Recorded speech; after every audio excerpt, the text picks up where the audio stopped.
Yan, ganyan kalaki yung loft natin dito.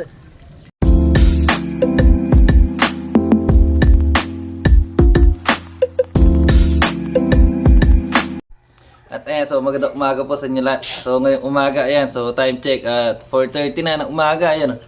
Madilim pa sa labas at tayo ay nakabihis na. Ayan, so maya maya aalis na po tayo.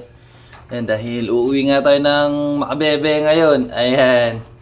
At may titingnan tayo doon. Ayan, so titingnan natin yung mga ibang ibon natin kung nandun pa. So maya maya ay magbabiyahe na kami para agad na kami makarating doon. So guys, ayan, so nakabihis na lahat. Pati yung ating mga kasama yun, nandito na sa ating service. Ayan, so ngayon aalis na tayo.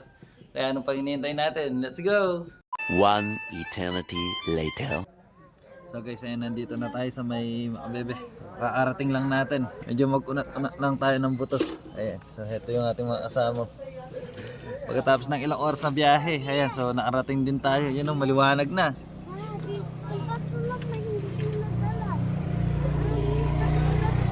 Sulat mo. Pasok na, baka alas na siya. Hindi, sa bahay na lang yun. Ayan. So, pahinga lang ng konti bago tayo pumasok sa loob. So guys, ayan, bago tayo pumasok ay papakita ko muna yung loft natin dito dati. Kung saan tayo naglaro. Ayan, so makikita natin dito sa daan yung loft natin. Ayan, so kapag nandito tayo sa daan ay makikita natin yung loft natin dito. Ayun. So ayun yung loft natin kung saan tayo unang naglaro. Ayun. So papasok na tayo para tingnan natin kung mayroon pang ibon dyan sa loob. Ayun. Ayun.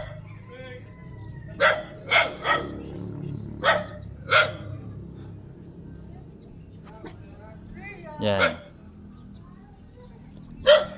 So ayan, nandito na tayo sa loob ng bahay. So ito nga yung daanan natin papunta sa ating loft. So ang dumi na nung pwesto natin dito. Dahil umuwi nga tayo ng Arayat di na tayo nakapaglinis dito. So dati lagi tayo naglilinis dyan. Ayan, so sisilipin muna natin. Ayan o. So ayan o. So kinalawang na yung hagdan natin paakyat. Ayan o. Ayan. So yan nga yung ating loft. So mamaya aakyat tayo dyan. So papasok tayo sa loob. Kaso medyo alangan tayo. Ayan o. Puro kalawang na yung dito sa baba. Ayan, kinalawang na yung ating loft. Ayan, so balikan na lang natin mamaya. Ayan. Ayan. Yung loft natin. So parang wala akong naririnig na ibon sa loob. Ayan. At ayan, so nakita na natin yung daanan papunta sa ating loft. So mamaya papasok tayo dun. Ngayon ay magkakape muna tayo. Ayan. So guys, ayan, bago tayo umakyat, magkakape muna tayo. Ayan, so tara, kape po tayo.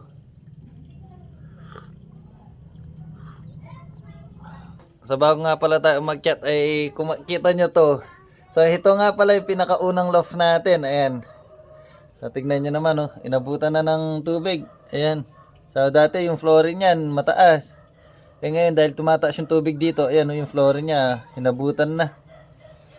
Ayan, so dati nga nung di pa tayo umuwi ng Arayat yan yung libangan natin, yung ibon natin nung pinakauna dito. So yan, pinagtiyagaan natin ginawa to, kahoy. Tapos yung dito naman yung nakabakod na, yung parang nakabakod na yan. Ayan, so dati nag-alaga tayo ng mga manok tsaka mga bibe. Ayan, dito. Diyan sa nakabakod na yan. Ayan, tapos nung, ayun nga, dahil laging umuulan tapos mababa yung ating loft. Ayan, so si Mrs. pinagawa niya tayo ng loft. Ayan, yan nga, yung sa taas. Yan, aakyat tayo mamaya dyan. So yung mga alagang mga manok at mga bibi natin dito. Ayan, so inuwi nga rin natin sa Arayat. So yun din yung mga pinapakain natin dun.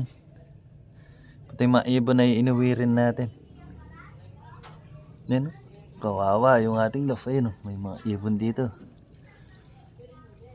Ayan. Kawawa yung ating loft, kinalawang na. Kinakain na ng kalawang. At ayan, so ngayon ay susubukan natin umakyat dito sa taas. Medyo kabado nga tayo nito dahil ayan, makalawang na yung ating hagdan. Ayan.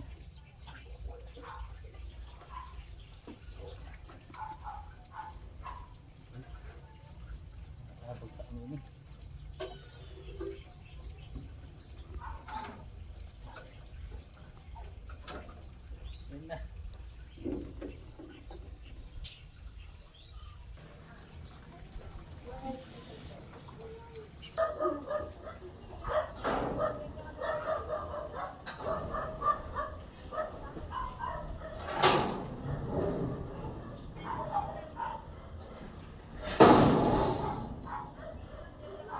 At ayan, so heto nga yung ating dating loaf. Ayan. Ayan yung ating mga box perch. At yung mga sticker ng ating mga ibon na umuwi dati. Ayan. Ito. Ito. Ayan, so dito nga yung ating mga flyer. Ayan. So tingnan nyo naman kung gaano karami yung mga butas na yan. So kung ilan yan ganyan karami yung mga ibon na kasya dito. At ito pa yung kanilang pampakan. Ayan. At dito naman yung ating yung ating mga breeder cage. Yan, so ngayon naging tambakan na lang muna to. So yung mga ibang gamit. So yung ibang mga gamit dito sa loob ng bahay dito muna nilagay. So total hindi pa naman tayo mag-aalaga ulit dito kaya dito muna nilagay ito. Ayan yung ating mga breeder cage. Yan, kinalawang na rin. Ayan, bali ano to, 6 na butas. Tapos naglalagay pa tayo dito dati. Yan, dito sa may baba. Tsaka dito. Yan, so may mga breeder din tayo dito. So ngayon wala. Tahimik yung loob. Pati yung ating mga ibon wala rin. Yan, so walang natira. So wala pang umuwi ngayon. Yan. Yan, so ito yung tsura nga ng ating loaf. So bali ano to? Yung haba nito magmula dito hanggang dun sa kabila jess to jess. 10 feet yung haba. So bali yung ano nito tig 5 yung bawat butas. Yan. Hinati sa dalawa. Ayan naman yung itsura dito sa labas. Yan. So heto yung ating trapdoor. Ayan. Sliding din to. Ayan, so dito nga dumadapo yung ating mga ibon pagdating. Ayan yung antayin yung view dito. Ayan. So hindi nga natapos to dati. Ayan, dito pa tayo nag-aabang nun. Ayan, dito sa may taas. Ayan, so umaapak tayo dun sa may taas dyan para makita natin yung 360 dito pag nag-aabang tayo. Yan, so heto nga itsura ng ating loaf. Ay. At ayan, so yan yung itsura ng ating loaf dito. So ito yung pangalawang loaf nga natin, yung pinakauna yung sa baba, yung kahoy kanina na 5 ata yung lapad nun, 5 kwadrado, tapos yung taas nun nasa 6 to 7 feet, ganyan yung taas niya. At ito nga yung pangalawang pinagawa ni Mrs. Ayan yung loaf natin. Ayan, ganyan kalaki yung loft natin dito. Hindi katulad sa may Arayat scruff yung ginamit natin doon. Ayan, so dati nga pala yung loft name natin dito yung Blessed Loaf. Ayan, kasi parang may dumating lang na ibon sa atin na hindi natin ina-expect. Kaya parang yun na yung naging dahilan para maglaro tayo. Ayan, kaya naging Blessed Loaf yung ating loft name doon. At pagdating nga sa may Arayat, ayun.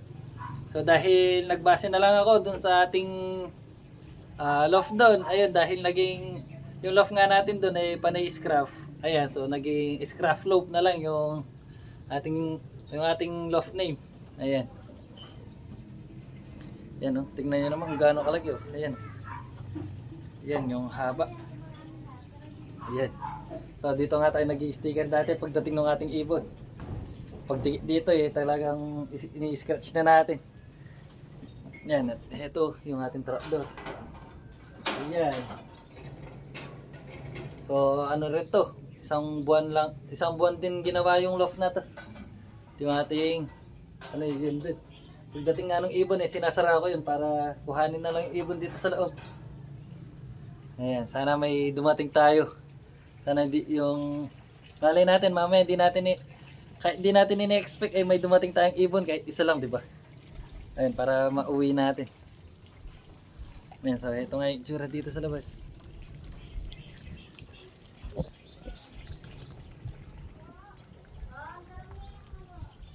Yan.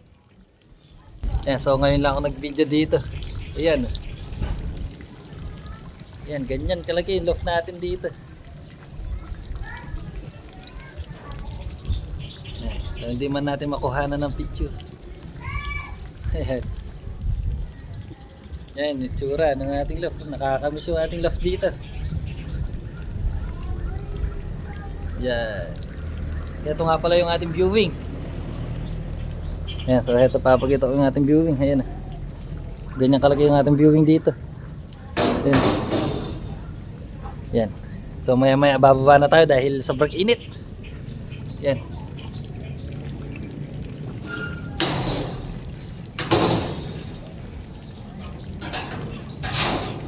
Yan.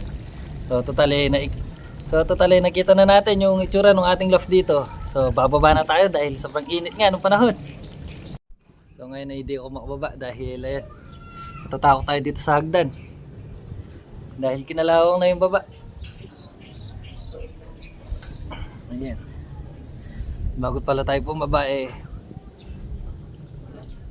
Ayan, so umupo muna ulit tayo dito sa ating tambayan dati. Ayan. So dito tayo umupo dati habang pinagmamasdan yung ating mga flyer dito sa loob. Ayan. So ganyan yung ating ginagawa dati dito. Ayan. At dito nga pala medyo mahangin. So presko kaya dati dito ako lagi tumatambay. Ayan. Yan yung ating loft dito. Ang laki, di ba? Ay. Pag umuwi tayo dito eh papaayos natin 'to para pag naglaro tayo eh maganda na. So papipinturahan natin 'to. Ayan. Para hindi sayang yung mga ginamit nating materyales dito. Yan, so ngayon ibababa na 'to. So ngayon ibababa na talaga tayo kasi sobrang init. At yan, so nakababa na tayo. Ayan, di na nga natin nakuha na ng video yung pagbaba natin dahil medyo kabado tayo. Baka bumagsak yung ating hagdan. Ito. Yan o, tignan nyo naman, lusaw na yung bandang ilalim. Tapos may mga damo-damo pang umaakyat. Ayan. Yan. So yun nga yung ating loft. Alright, so ay magandang gabi po sa inyo lahat. So ayan, kakauwi nga lang natin. Ayan, galing ng Maabebe. Ayan yung ating mga ibon. No? So ngayon pa lang kumakain. Ayan sila. Yung mga breeder natin. At yung ating mga flyer doon. Yung ating mga young bird ay kumakain na rin. Ayan yung ating mga breeder. Ayan, gutom na. Ayan, so ginabi nga tayo sa pagbiyahe pa uwi. Ayan. So total nakauwi na tayo at napakain na rin natin yung ating mga ibon eh. Dito ko natatapusin yung video natin ngayong araw. So maraming salamat po.